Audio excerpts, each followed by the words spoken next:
What's up, everybody, man? Welcome to another episode of Your Feelings. What's up, everybody? Welcome to a new episode of Urban Legends. What's up, everybody? Welcome to a new episode of In My Feelings. I got too many goddamn podcasts. Yeah, whatever we call it. Welcome to an episode of Justin Hires Talking to People. Yeah, Justin Hires Talking to People. Yo, man, we finally back, man. We got a special guest, man. This dude been killing it all online. And super funny with the videos, bruh. And you know, comedians, we be harsh on other comedians. At least I do. And so it's rare when you find a comedian that you actually think his content is funny. We got Lance Woods, man. Hey, man, thank you. Man, what's happening? Thank you. Thank you. Hey, I see. Hey, put your titties away. That is a family show. You keep yours out. Oh, thank you. I'm about to say. You put yours away, man. That's not okay. Those bad titties around there. Those orangutan titties back there. Put them away before you step on them. Yeah, pull your titties up off the floor. Tuck your titties in. Tuck your titties. Tuck your titties in. Tuck your titties in the waistband. Man, bruh, how we first met? Do you know? Do you remember when we first met? I remember when I first met you. Yep. Where was it? At the Laugh Factory.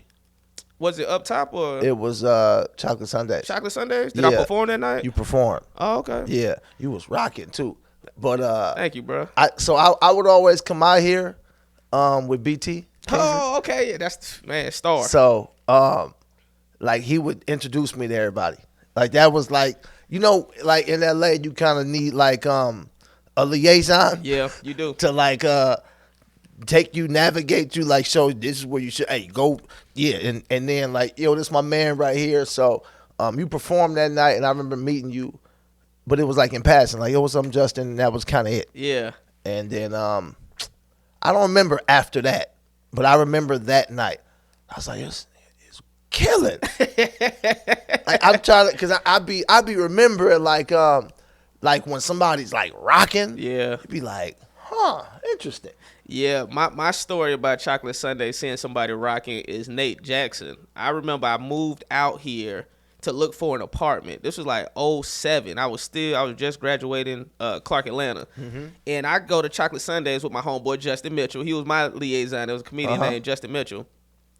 And I go in there and Nate Jackson is destroying, right?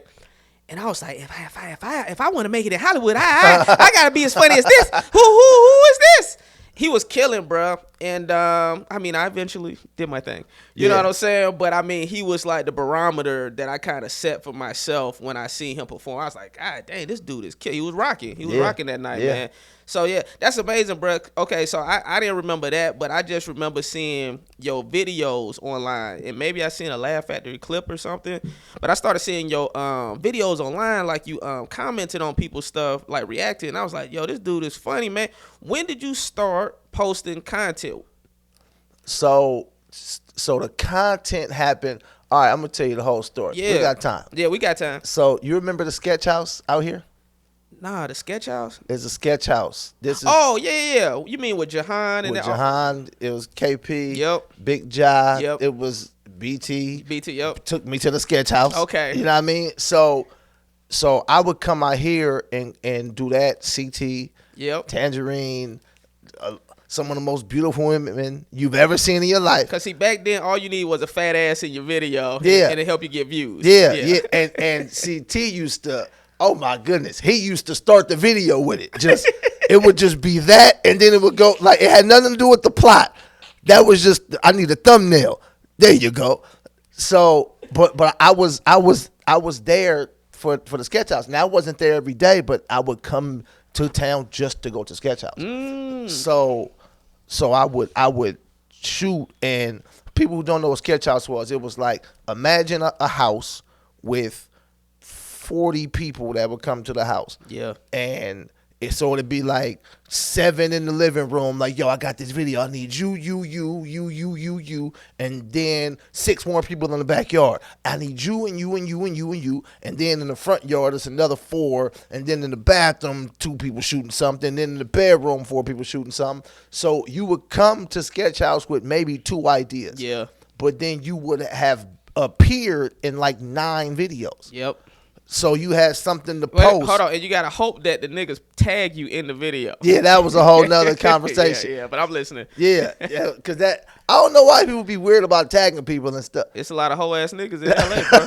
like I be trying to figure out why are y'all so protective of tagging somebody? Why are y'all so I don't understand. It would be like if Lil Wayne put you on the album, but I'm not gonna say you was. I'm just gonna bro, put featuring that didn't make no sense. But they do that on albums sometimes. That shit be pissing me off. When I be going to look on some people's album, I'm like, yo, I want it to be a surprise. Like, yo, these dudes aren't as famous as you, bruh. Throw these niggas a bone and at least put their name in the credits. But now the difference with that on the albums is they do that on the first release because they don't want people going directly to songs because of the way streaming works. Yeah, and then like a week later, then you'll see everything up. I respect it. So tag me a week later, but they just don't do it. So yeah, bro, I get it. Yeah, tag me eventually, bro. What's wrong with y'all? Right. So that's how it be. It'd be like all of these different ideas happening. So by the end of the day, you in 9 videos. So now you got something to post every day. Yeah. Right. So that was the beginning of me kind of posting content. Now I did the same thing because I was living in Sacramento. Still kind of do. But yeah, that's what I'm about to say. I was about to ask you. I'm like, where exactly do you live? Yeah. I'm listening. So then I did the same thing in Sacramento. I was like, let me set up shop in Sacramento. So I had different creators in Sacramento, different girls in Sacramento. I seen how they doing it out here. We can do the same thing or similar to it out here. So then I started doing that in Sacramento. Oh. And that was going well too. We got some good stuff. But then you know how it is. Anytime you're shooting things, we're in a content generation. Yeah. So you want to be able to pump out as much content quality as quick as possible. Yeah. So if something happens, if the Ravens lose the football game, I don't want to have to get 22 people so I can shoot the content that I need because nobody's going to care about this in about 12 hours. Right. Straight up. I got 12 hours, so nobody's going to care. So then it became more self-sufficient. Yeah, time efficient. It became better for me to just grab my phone and just start talking. So then when I grabbed the phone, I'm just start talking. It was like, oh, okay. I can do this more without having to get people. I don't have to do as much editing. And I'm a comic. I'm a wordsmith. So I'm able to I know how to use words. Yeah. You know what I mean? I understand punchlines. I understand timing. So it's like, I can just talk about these things and get the same or more of a response and reach more people and do this more frequently. Yeah. So that's kind of how that happens. Nah, you be killing it, bro. Every time I'm looking on my phone, you pop it up. You know what I'm saying? But that's what I need more of that. Meta. That's how it should be. You know what I mean? That's how it should be. You be having all these followers and they be like, are you still online? I said, every day. Every day. But see, that's the other reason why I do videos by myself too, because some people know this, some people don't. Like YouTube, I was at the forefront. Like YouTube back in the day. I'm talking about I was going viral 2009, 2010, all type of shit. I didn't know this. Yeah, I want to hear about it though. Yeah, my first sketch that went viral was this Chris Brown Rihanna Street Fighter sketch, and so I turned the whole. That's when Chris Brown went upside Rihanna's head. Allegedly. And I turned it into a video game setting. And so she was shooting umbrellas like Street Fighter. She's like, umbrella. And I was like, double mint gum. And I was shooting double mint gum out or whatever. So anyways, the shit went viral, got all on World Star. So I started going viral quick. World Star. I know, right? But that was before we had Instagram. So I had nowhere to take those followers. So I was getting all these views on World Star and all this shit. but I couldn't be like, yo, follow me on this platform, because that's how early the shit was. Yeah. So then I got off of it to focus on like TV, started booking like MTV and MTV shows and all that type of shit, and I got off of it. Then I got back on it, started doing these BET hip hop ciphers. Those went viral off top.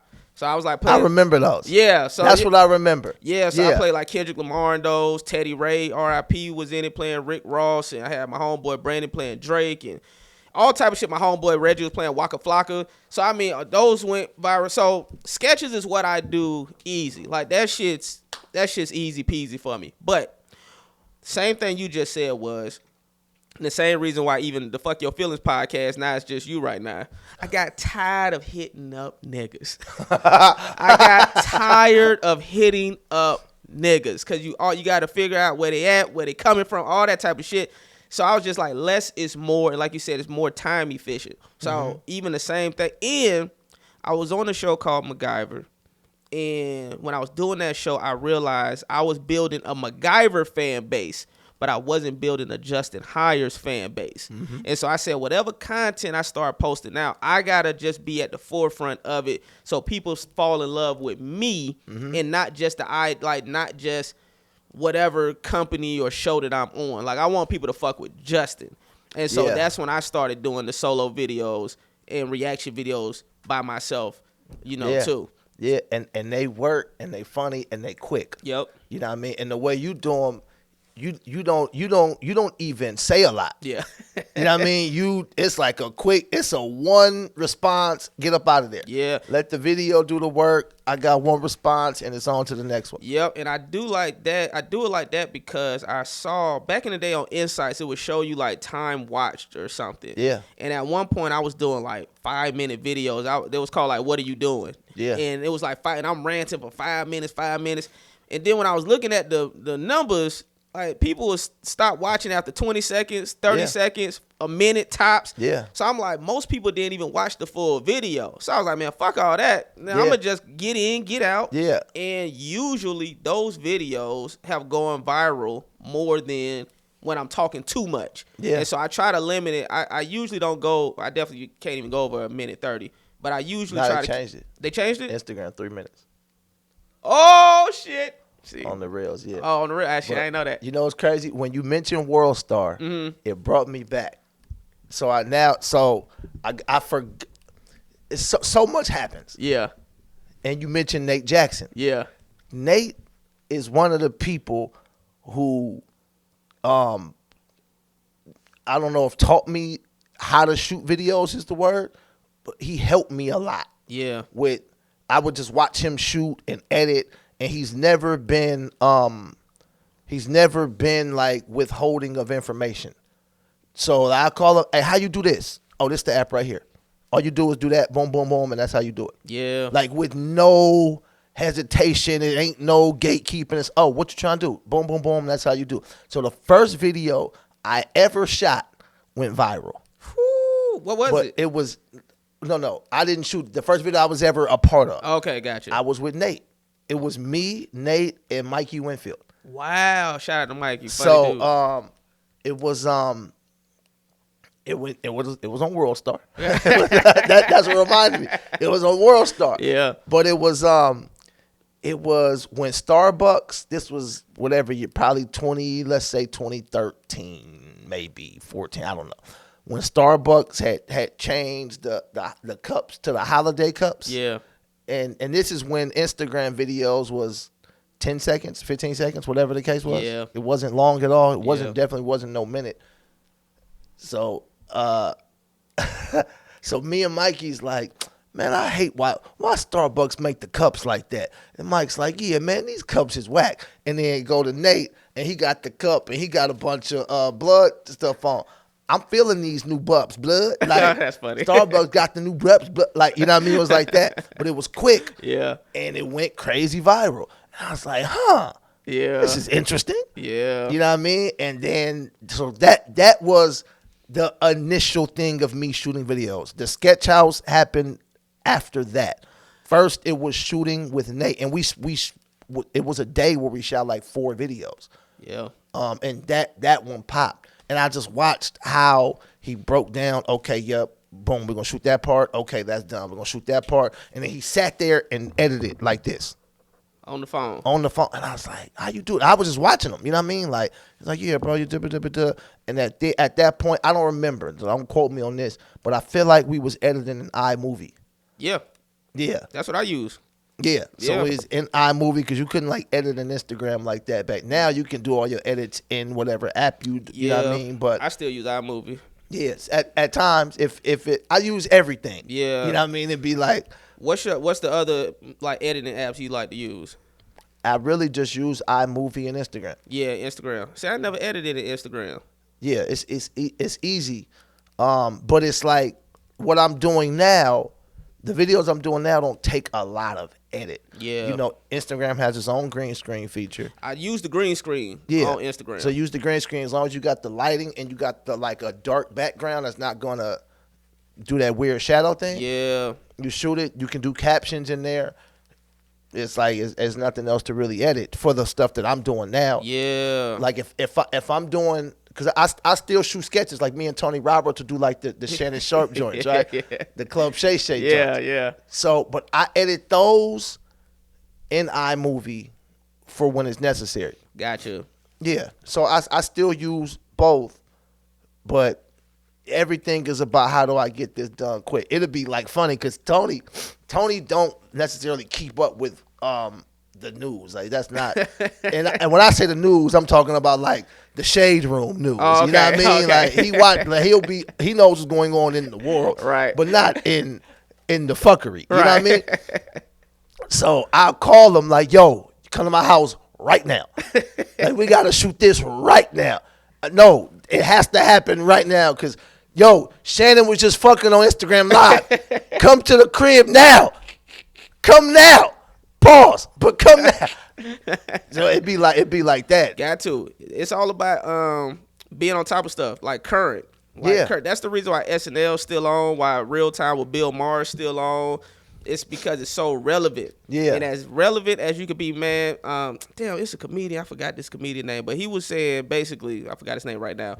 He was saying that basically people don't be wanting to follow other people on social media. He was like, if you a comedian, you need to be following everybody on social media because he was like, that's how you figure out and get all the news and information that you can hurry up and flip and make content out of. Yeah. And I was like, yeah, that's some true shit. It is, but you know, this is what the issue is. Yeah. I was having this conversation with my partner. Like, listen, there's way too many comedians. Oh well, yeah. So what happens is, it's like, no, comedians should. You know what I mean? Because a comedian will see something, and so what you'll do is you'll take this scenario, and you will add your point of view and your way of thinking and your angle to it. Right. That's what a comedian would do. Yeah. A lot of these people just see what you did and say, oh, I'm going to do that too. And it's like, no. You didn't. No. You have to add your thing. You have to. It's about the twist. It's about you. Like you'll watch a comedy show. Like if I go to a comedy club, I expect. Excuse me. I expect most of the comics to have jokes about the fires in LA. If you're in LA, I expect that. Right. I expect comics to have jokes about Trump's inauguration. I expect that. Yeah. I don't expect them to all be the same joke. Yeah. I don't expect them to all come from the same point of view, all from the same way of thinking, all from the same angle. Right. You know what I mean? It's like, no, we're supposed to have different beliefs. Yeah. To an extent. You're from Florida originally. Yeah, Florida. Right? Yeah, St. Pete. So you are from a red state. Yeah. You know what I mean? Yeah. So regardless of what people say about black people, like, bro, you grew up in a red state. There's going to be some differences in how you think just based on the environment that you were raised in. That's a fact. You know what I mean? I'm from California. I was born in the Bay Area. Yeah. You know what I mean? I was born in San Francisco. Yeah. You know what I mean? I'm talking about one of the most liberal places. Came out fucking white women. You know? When? Hey, stop that. Bring you, bitch. Don't smack me again. Right, you come. Right. Snowflake, get your ass over here. Yeah. And then I grew up in Sacramento. Right. I don't know if you seen, well, of course you seen Katt talking on Club Shay Show. Oh yeah. He's talking about, people don't know Katt lived in Sacramento. Yeah. I know Katt lived in Sacramento Wow. because I'm from Sacramento and Yeah. people talk about it, but it'd be like urban legend. Like, Katt used to live right over here. You know what I mean? He used to be right here all the time. Yeah. But He was 12 reading 30 books a day. I know the librarian. Right. See, I don't want to talk about it though. You know what I mean? I know some stuff. These niggas think I'm lying. I read a thesaurus yesterday. But he was talking about when he was in Sacramento, what made him strong as a comic was you can get a 50% black audience and a 50% white audience. Yeah. And you can get that. So if you got that, you're gonna have a different perspective than somebody who might have came up in the urban part of Atlanta where it's black. Man, I was just thinking that. I was like, should I say that? That's my issue with working out in Atlanta, because I was filming a show in Atlanta for 5 years. One, I was always on set, so that's why I didn't perform that much. But also, I realized when I was going to these clubs, it was either all black or all white. Mm-hmm. And it's rare that you will find an audience that was like mixed. And the issue with that is when you start performing, I mean, if you get your crowd, you get your crowd, and if your crowd all black people, they all black people, and that's cool. It is what it is. But once you start headlining and your agent might book you to some place, like I had to perform at Crackers in Indianapolis. You know what I'm saying? The name telling you what's going on. The name telling you what's going on. If I only had jokes that worked in a hood crowd, I would have bombed my ass off that weekend. But because I be in LA and I'm being these diverse audiences, I was able to have material that universally works everywhere, and I was able to have a good set. So that kind of be my issue with the Atlanta comedy scene. Great comedians down there, but just like when you're trying to develop that, make sure you got material that work everywhere. It's a little more difficult. Yeah, what I learned for me is the difference really just be pacing and references. Yeah. So, the material don't change as much for me if I'm in a black room or a white room or Mexicans or clean or church or corporate. It's really like, they're not going to get that love and hip hop reference here. So let's just take that out. If I'm they're like, I love and hip hop. Bitch, you ain't seen the show. This ain't got nothing to do with neither one of them things. Right. Ain't no love going on this show. I watch Basketball Wives. Now one wife on that show. Man, that should be called Groupies and Side Bitches. And G Leaguers. But you know what I mean? But the point be like, once I figured that out, it's like, you don't like a lot of comics. I know a lot of white comics that be scared to go to black rooms because they think you gotta go up there and do some whatever they think. I know. Now it will help you, white comics, if you can shuck and jive. You're in there. If you got a move or two, right?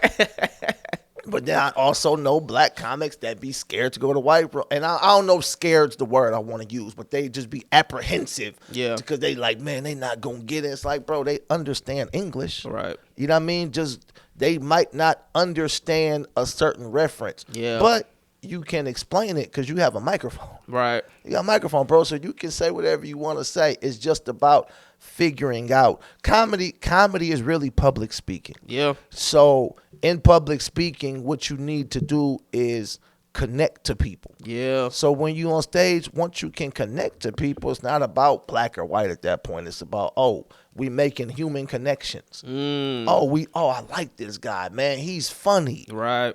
Most of the time, they don't remember what you said. Right. Because when they come up to you and tell you your joke, they never say it, right? You know what I mean? They'll have like what you were talking about. Oh man, that joke you said about the sweatpants. Right. Woohoo!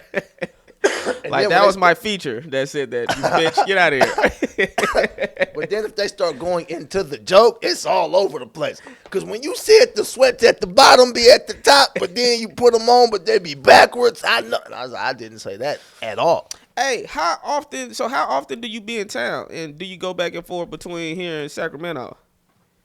It's not really about here in Sacramento. It's everywhere else. Right. You know, it's the tour. My road schedule is very crazy. I got. Let's talk about that, man. How did you get your tour game popping? Was it connected with the headliners, or was it you doing your own work and club start messing with you? Like, how you got that popping? So, okay. So we're gonna start. I be long winded with answers, but it's because I don't want to just give you like, oh yeah, man. It's like no. I tell you how it all happened. Straight up. So when I first started in Sacramento, the first comic ever took me on the road, Daniel Dugar.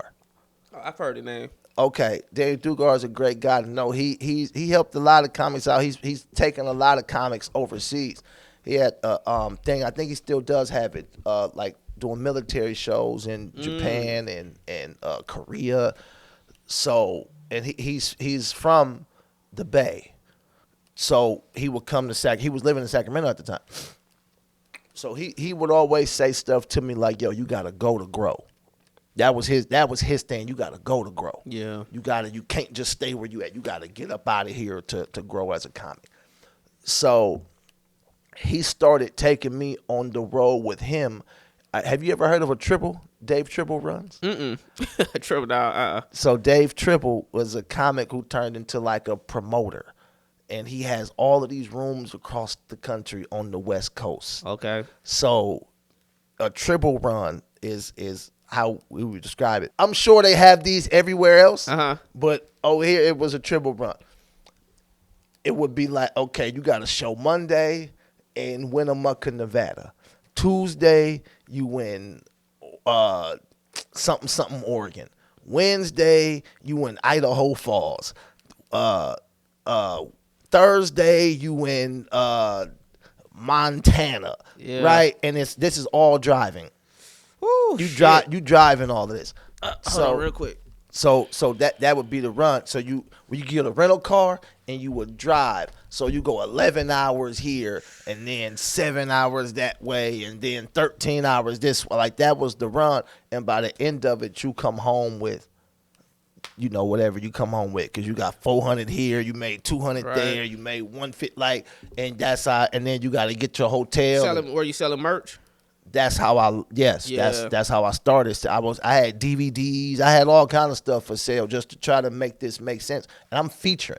Yeah. You know what I mean? So I don't know what they paying him, but I'm getting 100, 150 if you're lucky. If you're lucky. So after this run of driving 24 hours and doing all of that, I come home with $700. Yeah. But I wasn't working a day job. I was thrilled. You know what I mean? I was having the time of my life. You know what I mean? We in the car. We got some snacks. You know what I mean? We talking. Yeah. You know what I mean? It's music. It's, you know what I mean? I don't got no boss to clock into. Like, it's like, whatever, bro.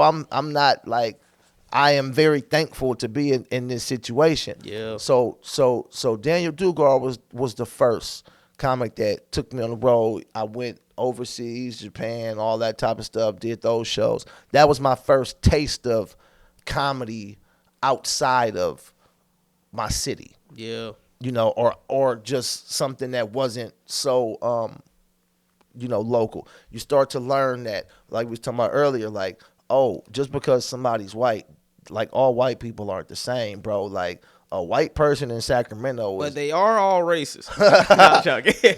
Don't you ever forget that part. Don't you forget that. Let me see, that's the Florida in me. That's the down south living. You got crackers and you got croissants. Right. You got. I want to work on a joke. You got niggas and you got MAGAs. You know, both in with an A. Crackers and croissants. They all salted. Right. Don't you ever forget it. They're gonna make you fat.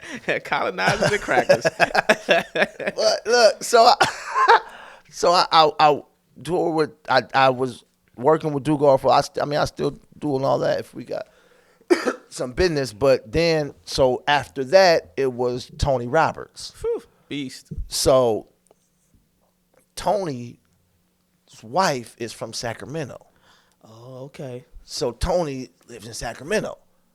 I didn't know that nobody knows that. Yeah, you know I what didn't mean? know that. So people, Tony always, he'll be out And they be like, what you doing here? He's like, I live here. Like, nobody believes or knows he's living in Sacramento. Wow, I didn't know that. So I thought he lived in the valley or some shit. I didn't know what. he did. He did. I mean, he was out here. Like, when I met him, he was in Sacramento, though. But you got to remember, this is one of, if not my favorite comedian before I ever knew him. Wow.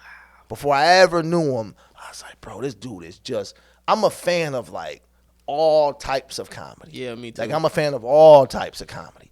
But there's something special about people who are just funny. Yeah. You know what I mean? It's like, it ain't no additives, no preservatives. It's not trying to give you a deep message. I don't have no like, no, this is just funny. You hear that, Chappelle? Lance Wood said, fuck, no, where's camera? Tell him to fuck off. No, I'm joking. You seen Chappelle's the SNL joint? Chappelle is incredible, dog. He's a goat. He's the GOAT to me. Chappelle is incredible, yeah, dog. Man. So I used to have that story ain't important. So I met Tony, and you know I'm doing this competition in Sacramento. I feel like that revolved around a woman. Nah, it did. Okay. All right, I'm listening. Fuck you, bitch! You left me at my lowest. Right. I was married once, and then this bitch. But anyway, I was married once, and then she got mad about my wife. This bitch is weird, bro. I'll be like Corey Hogan. This nigga been married secretly his entire career. Nigga still ain't officially divorced yet. Talk about how he fucking bitches. That was, I didn't say it. You're going to be on 5150 tomorrow. Hey, man. Shout out to Corey Hogan. Very nice guy. I'll cut this out. Lee. So now, okay, I do this competition, and Tony is hosting the competition. In the Bay. In Sacramento. In Sacramento. Sacramento. My bad. Sacramento different from the Bay. Sacramento's not the Bay, right. Yeah. But it's a lot, like I'm from the Bay originally, San Francisco, but my family moved to Sacramento. But that's how a lot of people in Sacramento, a lot of people from Sacramento came down from the Bay.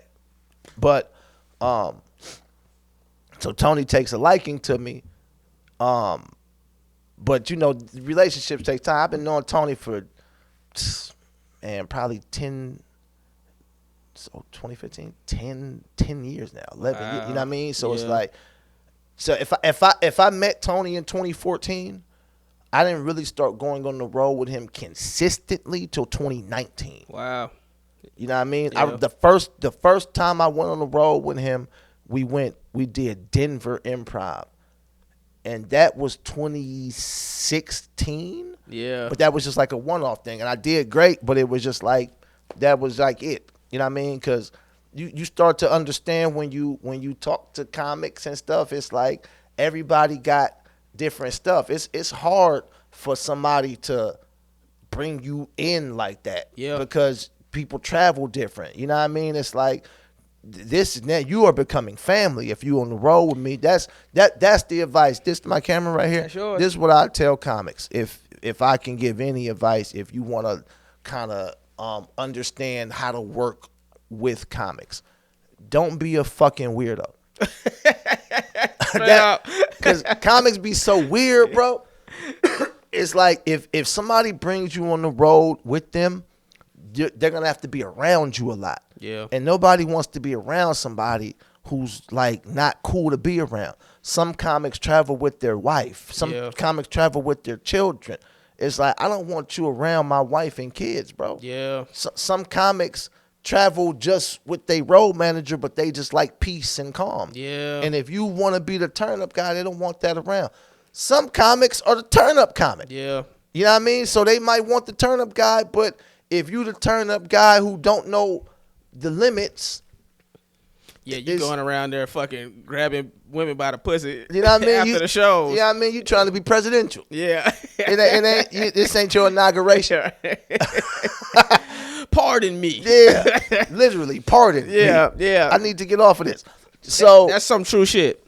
Yeah, so but you know how that you I know how it is because I done been on the road with some comics and I've been the weird nigga because no, I don't want your cocaine. Yeah, to them I've been the weird one too. So I was traveling with one comedian and he always sleeps in Airbnbs. Say his name or you chatty patty. I'm messing with you.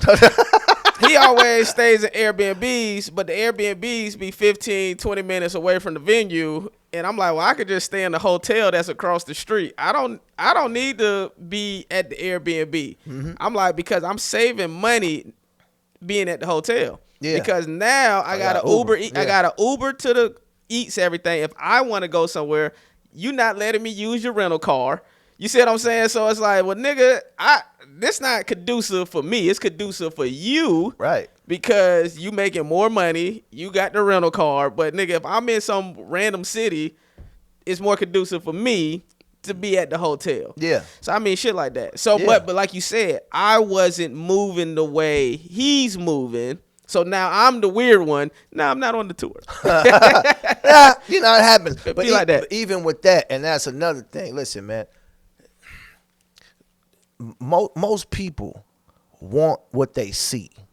They don't know what they want. Yeah. You know what I mean? So, you see them doing that. You like, man, I want to be doing that. You don't have no idea what it's like over there.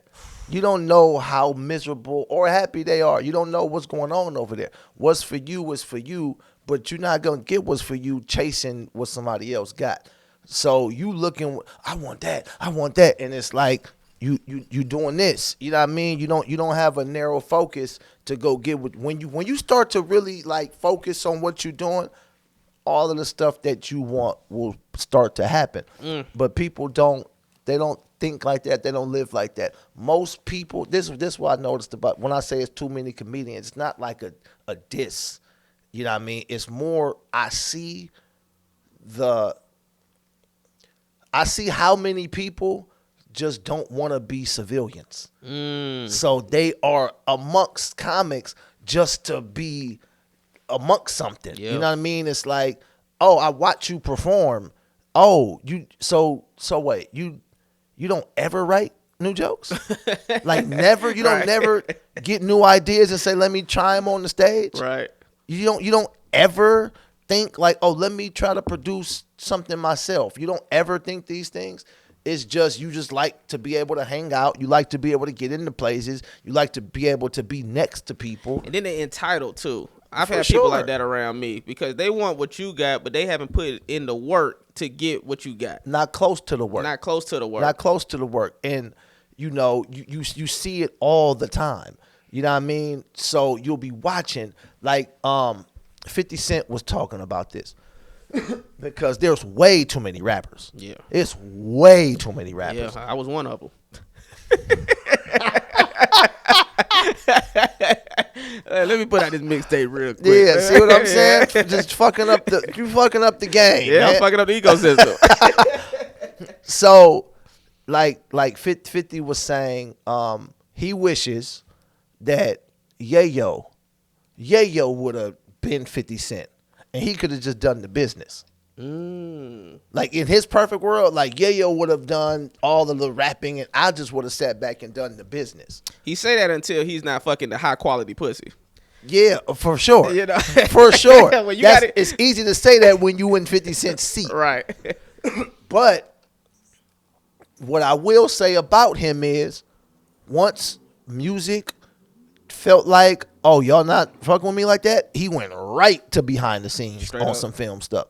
You know what I mean? And television. I remember when 50 signed that like the Lionsgate deal, and it was like 20 films or something like that, and it was like straight to Netflix or something, or whatever, and people was like straight to Netflix, and not knowing that this was going to be the wave. Yeah. You know what I mean? Like, everything's going like theater, like going to the theater is getting scarce and more scarce. You know what I mean? But my point of that is, if we had more people that was like, yo, maybe I'm not a comedian, but I know how to get people. Maybe I should produce things. Maybe I should produce shows and get comedians on it. Dang, maybe I can write. Maybe I can write things that comedians can deliver. Mm-hmm. Nobody thinks like that. Everybody want to be famous. Everybody want to be famous. Everybody want to be the guy. Everybody want to, and I can't knock you for wanting to be that. Everybody should go be what they feel like they want to be. But that's why a lot of people don't get to where they want to get to because you are running someone else's race. That's a fact, bro. You know what I mean? Spike Lee came to speak to us when I was at Clark, because, he went to Morehouse, but he took his film classes over at Clark. And he came to speak, and he was saying the exact same thing. I'm like, 19, 20 at the time when he was speaking to us? But he was basically saying, we need more writers. We need people that could green light movies. Everybody want to be in front of the camera. We don't got nobody in these executive suites at these movie studios. It ain't no black people at Warner Brothers or Disney or any of these places that can actually green light a movie. That's what we need to put our attention to. And so, yeah, that's why when I look at people like a Will Packer, he from my hometown, St. Pete, but somebody like a Will Packer and Tyler Perry, that was smart enough and had the fortitude. It was like, let me step behind the camera also and produce this. You're going to make more money doing it that way anyways. Yeah. And you're going to be able to help out more people doing it that way. Yeah, you're going to build stronger relationships because you will become of more value. You know what I tell my rapper friends? To stop it. Yeah, but after they don't listen. Right. They're like, just one more song. I promise this going to be the one more hit in me. Right. But I tell them all the time, bro, find something to do that is not just rapping, right? So do you know how to produce? Do you know how to take pictures? Do you know can you write for others?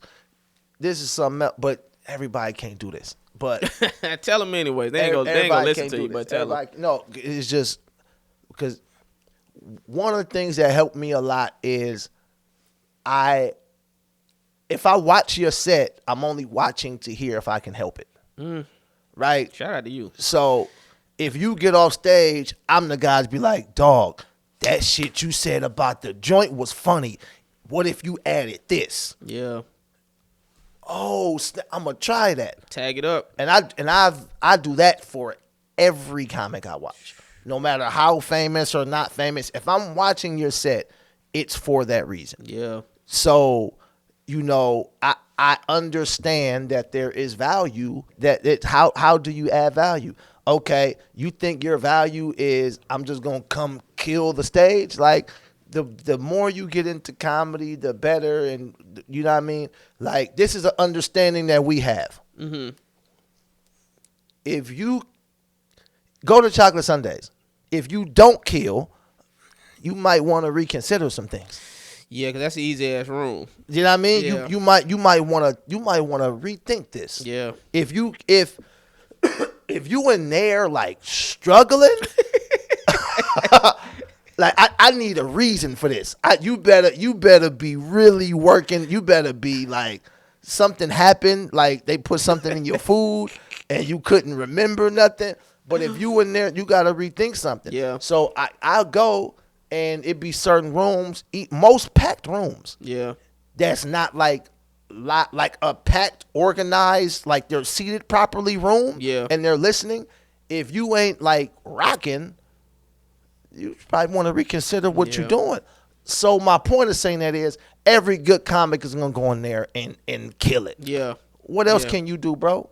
Every comic can do that. The key is not can you kill a packed house. Can you pack a house?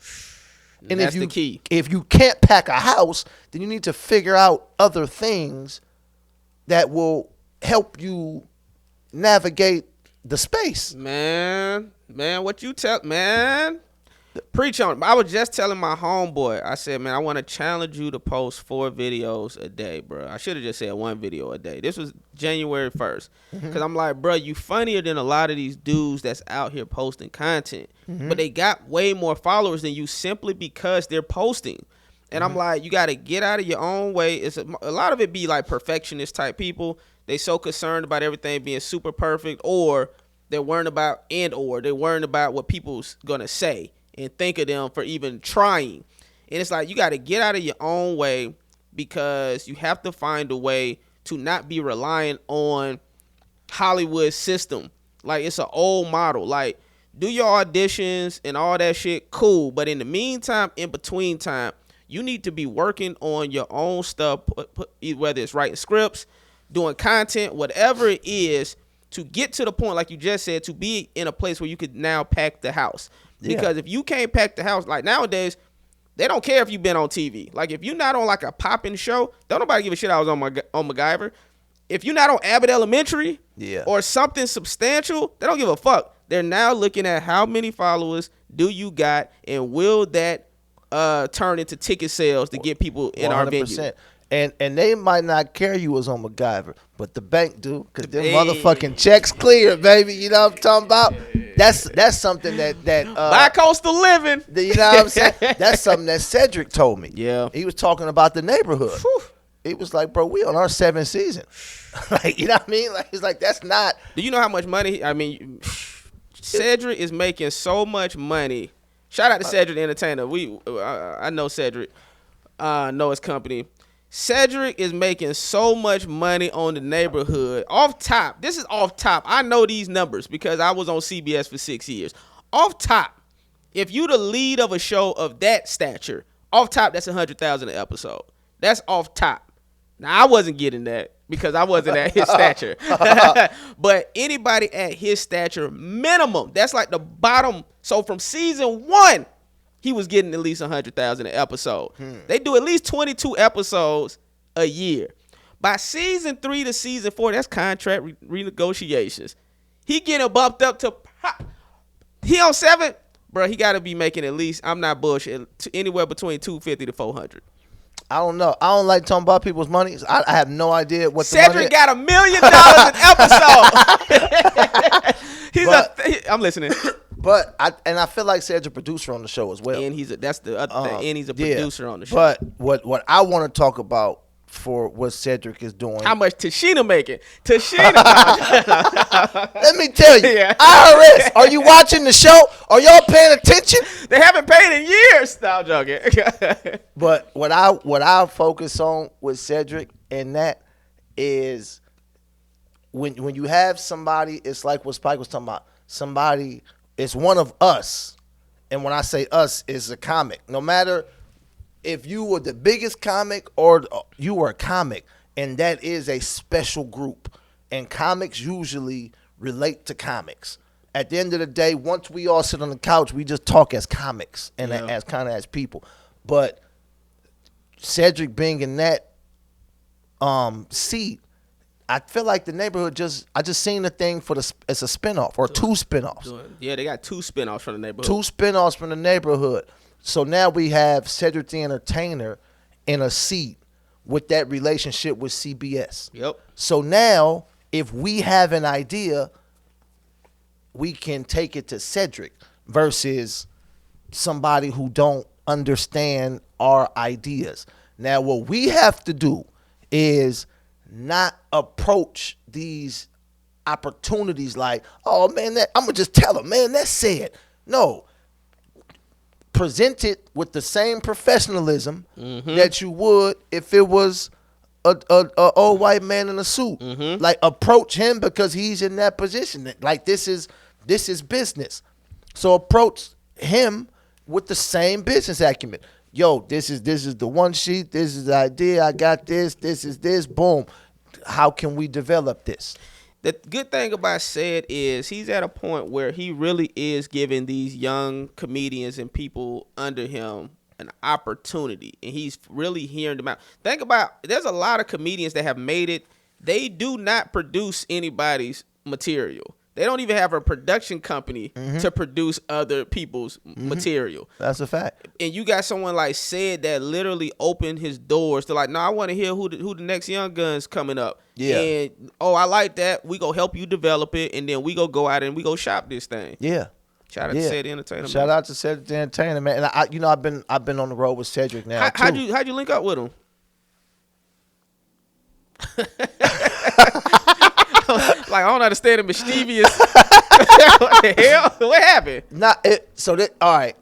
It's crazy because, okay, I got a friend in Sacramento who's one of the owners for the Sacramento Kings. Okay. So he does this golf tournament every year, and Cedric comes to it. So that's kind of how I would like be around Cedric some. But he had never seen me perform comedy. So it was like a familiarity But you know what I mean? It's like, oh, what's up? Yeah, I know you a comic, but I ain't never really seen you. So I see stuff online, but I ain't never. So Malik S, Oh, shout out to Malik. it's my dog, Funny right? as hell. Malik was shooting something and asked me to come open up the show. Said is producing it. So Said is he has to watch the whole show. He got the headphones on, he's doing all that stuff. So I did the shows, and when I get off stage, Said's like, yo, what you doing in 2 weeks? Straight up. That's pretty much how it happened. It was like, yo, we got this thing. Can you get to the, and then once again, but relationships grow, right? So even with that, it was that, and then you be around more, and then the relationships grow, and then you get more comfortable, and then it's like, oh, nah, he cool, okay, maybe I could. Hey, you ever thought about, yo, can you know what I mean? But it's You ever just, tag up his jokes? You ever like throw him out? I with every single comic I've ever watched. Yeah. You know what I mean? I did that with Kev. Yeah, me too. You know what I mean? It's like, it's not about them using, it's just really about, I'm like a community person, bro. So it's like, He used one of my tags in his Talking about special. Kev. Yeah. He was talking about somebody that was shitting or something, and I told him, he probably don't even know I'm the one that gave him this, but we was back in Flappers. I said the fact that somebody could shit on command. Yeah. Because I forgot what the joke was, but he was talking about this woman that was shitting. And I said the idea that somebody could shit on command. Yeah. You know, like but he did it in his last special. yeah, that's dope. Yeah, man. Shout out to Kev, man. Yeah, but that's just how I am, bro. So it's like I'm not really gonna, cause I wouldn't watch like I wouldn't just sit there and watch a comedy to judge if I like it or not. Yeah. That's like, feels like a waste of time. Yeah. You know what I mean? So if I'm watching it, I'm like, that's funny. Okay. Yeah. Oh yeah. Cause what would I have to say right there? But past that, what would you have to say it there? Mm-hmm. Right? Cause if you're gonna tag somebody's joke, you have to tag it to something they would say. Yep. But I remember That's so true, bro. Because comedians, they'll tag you in their comedic voice and how they think. It's like, no, that's not how I think. That's not gonna work for me. That's not gonna work. That's way off of what I'm even talking about. I remember because this happened a few days ago. I don't want to go too deep into it, but I gave a comic a tag, and when I seen his face, the tag was way too funny for him. Like, I can't say this shit and people believe me. but that happened to me. Like, this was like when I first was around Tony Roberts. Oh. He gave me a tag, and I didn't even understand. I was like, I didn't even know how to say it. And the tag is like hilarious, but it didn't, like, I didn't know how to deliver something like that. You know what I mean? That's just kind of the reality. How long you been doing stand-up now? Well, consistently doing stand-up. 13 years. Oh, okay, yeah. Once you hit 10, that's when you good to go. See, the 13 or 14, you start to lose track after a certain point. And like, bro, I was like, if my first time on stage, I haven't had a day job since 2011. True. It's been all comedy. I think I might be around the same time when I stopped working a day job. Well, maybe 2009. Yeah, it was the end of 2011. It was November 2nd, 2011 was the last time I clocked in. So everything since then has been finding a way with comedy. And I was doing comedy already, but I was still working a job. You know how that goes. Yeah. Like, I might have been on stage. I didn't think you could tell the same joke twice. Yeah, I've been hearing comedians say that. I've never had that thought, bro. Yeah, I didn't know. So people spend their life being outworked by other people and then wondering why they ain't where they want to be at. 100%. But, that goes back to knowing what you should be doing. A lot of people working towards the wrong thing. So that's a fact. It's like you putting work in, but that's not what you're supposed to be working at. So you're not getting what you want out of it because that's not what you're supposed to be doing. Woo, that's a fact. One of the biggest mysteries in life is once you figure it out is, they say, the two most important days of your life is the day you was born And the day you figure out why. Yeah, your purpose. Once you find your purpose. Like, I thank God every day that I found my purpose. And see, contrary to popular belief, my purpose is not comedian. That's just the vehicle. My purpose is to reach people and influence people in a different way. Now, comedy is the vehicle that allows that. I got dreams and plans way bigger than telling jokes. Yeah. You know what I mean? You gonna get to them too, bro. Hey, praise God. Thank you, man. I already know, bro. I mean, that's why you on the podcast. Ain't nobody who ain't gonna make it on this. Hey, man, I be trying. You know what's so funny? On some real shit, James Davis checked me one time with my Fuck Your Feelings podcast, because there was a comedian on there that he didn't recognize and stuff like that. He was like, "Hey, man, you gotta have some type of quality control." You know what I'm saying? You just can't be letting everybody up on your podcast, bro, because it's gonna lose value. You know what I'm saying? And he was right. I mean, but because I kind of started that podcast to give newer comedians a platform. But I mean, I was like, I do still got to have a certain barometer or parameter. I don't know what the fuck word of Barack Obama. Barack Obama, a certain level of Baraki for who I allow in my space and to share my platform with. Yeah, you know what it is when you are genuinely a fan of somebody, right? Like, the first time I seen you was on stage. Skip the internet, right? Because that's a tricky thing, right? What I do on the internet is to draw attention to what I do on the stage. Facts. Right? Same with you, I'm sure. Yep. I seen you on the stage doing what you actually love to do. Yep. Right? So that's where I became a fan of seeing you do what you actually do. Yeah. You know what I mean? Which is another conversation that we might want to have about content creation. What you go for it? What you thinking? I mean, we stand-ups, but we don't post a lot of stand-up. Yeah. You know what I mean? Yeah. And now if you're looking at the comics who are, I tour with Desi Banks. Mm-hmm. So Desi has translated sketches into ticket sales. And these are not regular ticket sales. I'm talking about everywhere we go, it's sold out across the world. Everywhere it's sold out. Theaters. Big theaters. I just seen him in one of them days. Killing it. Oh, yeah, for sure. Yeah. Everything is sold out. Everything is sold out. And if it's like, there's some comedy clubs, but they oversold. Everyone. Everything is sold out. And that was from sketches and to ticket sales. Mm-hmm. But most of us don't do that. Most of the comics you see that go from online to real ticket sales is Ali Sadiq and Nate Jackson and Matt Rife and Nate Bergazzi. You know what I mean? It's like, oh, no, they're Ralph Barbosa. Yeah. You know what I mean? Ryan Davis. Yeah.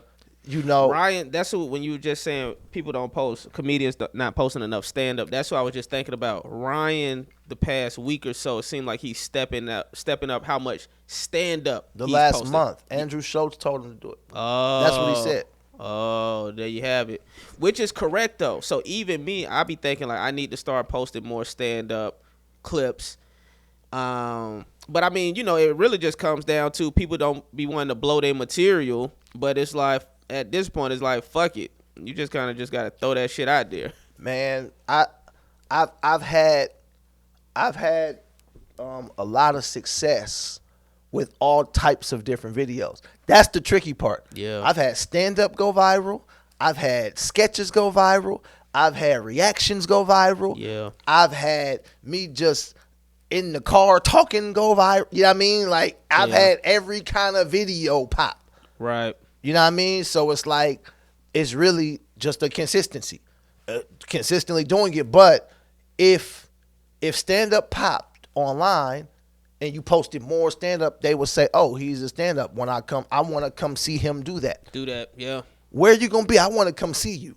Because what happens is, for the 11th time, There's way too many comedians. So what happens is there's a comedian that wrote his first joke. They're gonna hear this and they're like, oh, they're gonna put their pad down. If you ever see me do stand up, I want it to be very inspiring, and I also want it to be extremely discouraging. I want you to see me and be like, I could never do that. Yeah. Like I don't want you to, because there's a lot. What happens is you see these people like, oh, I can do that. Yeah, that's and not good. you see people with millions of followers like, oh, I can do that. And that's why you get this, and you can't knock people, because if you making X amount of money, they want to know how to make that kind of money too. Yeah. What you do, right? So now it's like, if I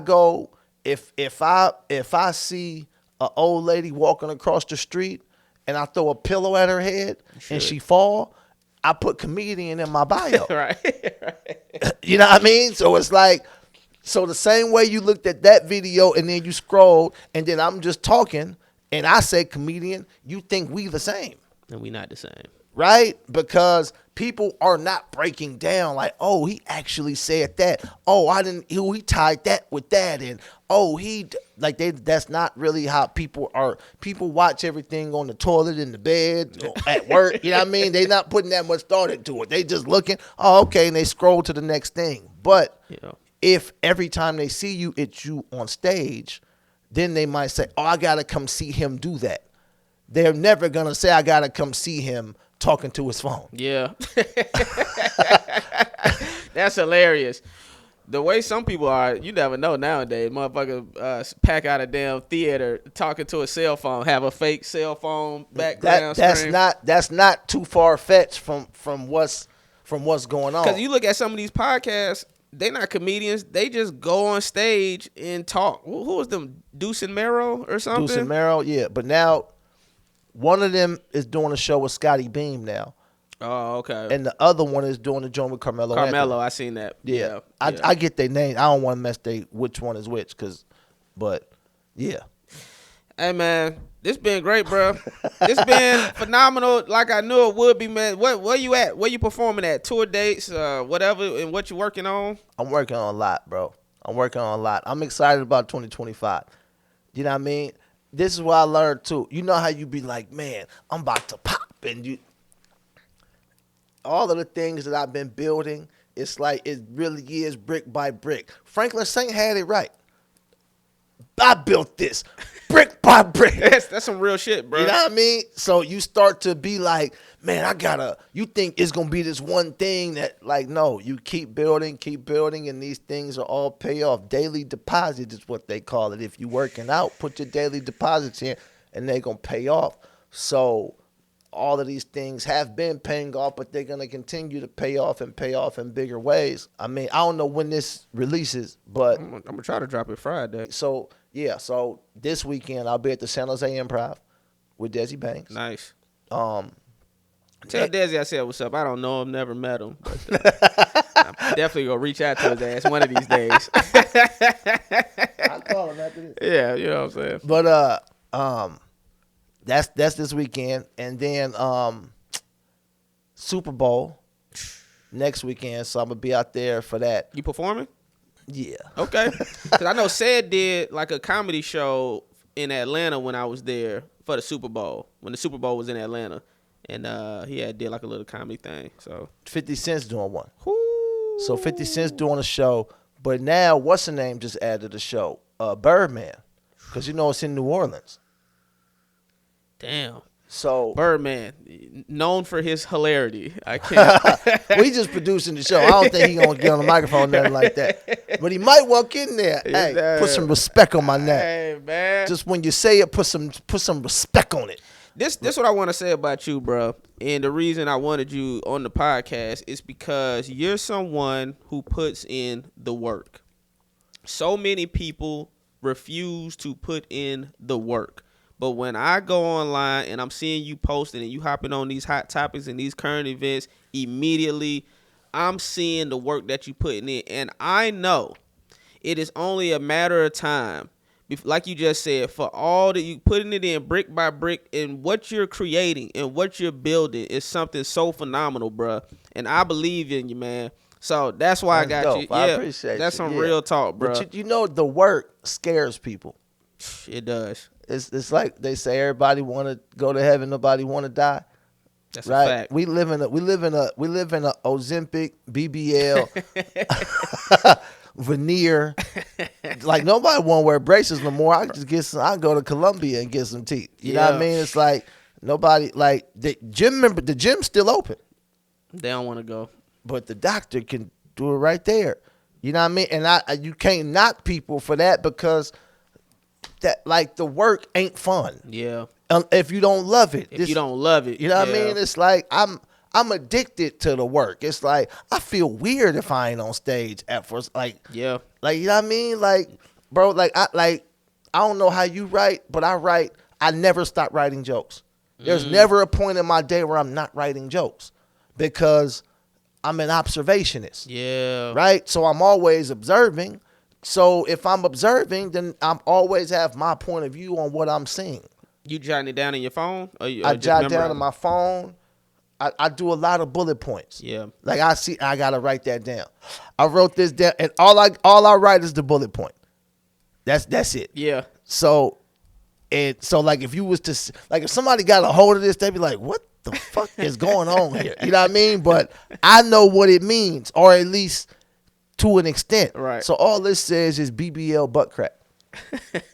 Because I noticed that when you see a girl with the BBL, it be like the butt crack ratio. You know what I mean? It don't be enough crack for what's cracking. You know what I mean? Hilarious. So it's like now, okay, I have to write that down just so I remember it. Right. Now I'm gonna write the punchlines, and I'll see things. I'll be able to draw comparisons. This is what it looks like, and I'll be able to do that. But I had to write that part down to not forget that part. Yeah. And then I already got jokes about BBL, so okay, how do I plug this into what I already got with that?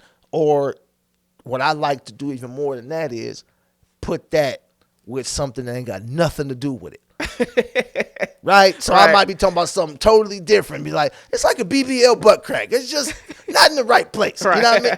You know what I mean? Oh, that's funny. Yeah. And just put it with something that's not even there.